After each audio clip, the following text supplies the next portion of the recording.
dostlar. Sizə gerekli video kanalda hammanızı hoş gördük. Dostlar, men bugünkü videomda sizə nə tip TikTok bezopen girməni öğretecek. Yani dostlar, bugünkü videomuzda siz TikTok'a program üstülen bezopen arqayni xilopенломан girip bilersiniz. Hemen Skoros Wi-Fi'nin Skoros pes bolaysın öğren qovi tezliklen açıya doğunu hiç xil videoları şol tarafım qovi.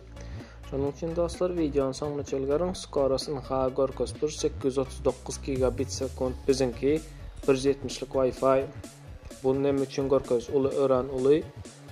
Şunun için hem doğunu TikTok esasen Kitayski videolar çıkarıyor. Kitayski TikTok desem böyle.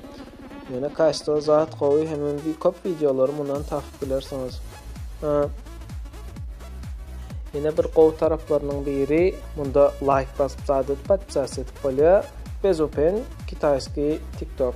Ne görüşünüz yani videoları hiç xilli doğman qatmanatça. Onsoğum dostlar, bunda isteseniz siz öz numarınızı yazıp registrasiya edip bilirsiniz. Yani ben registrasiya etmedim. Onun içiliği gerek yok.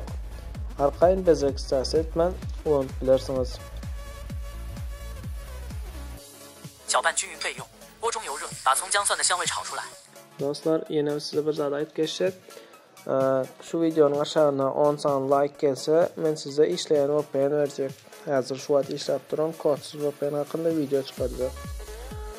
YouTube zaten qovatça hiç xil problemsiz TikTok'un özünüm qovatça.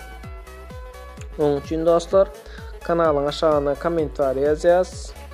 Videonun aşağına komentar yazasınız, like koyasınız. Hem kanala обязательно dostlar подписаться edip canlı zümresinden basmayı yaptım çıkarmam. Dostlar, yani Gorkoz'un Kitayski TikTok'umu benim gerekli diyen kanalımdan yükleyebilirsiniz. Ona ICQ ссылкасын aşağıda koydum.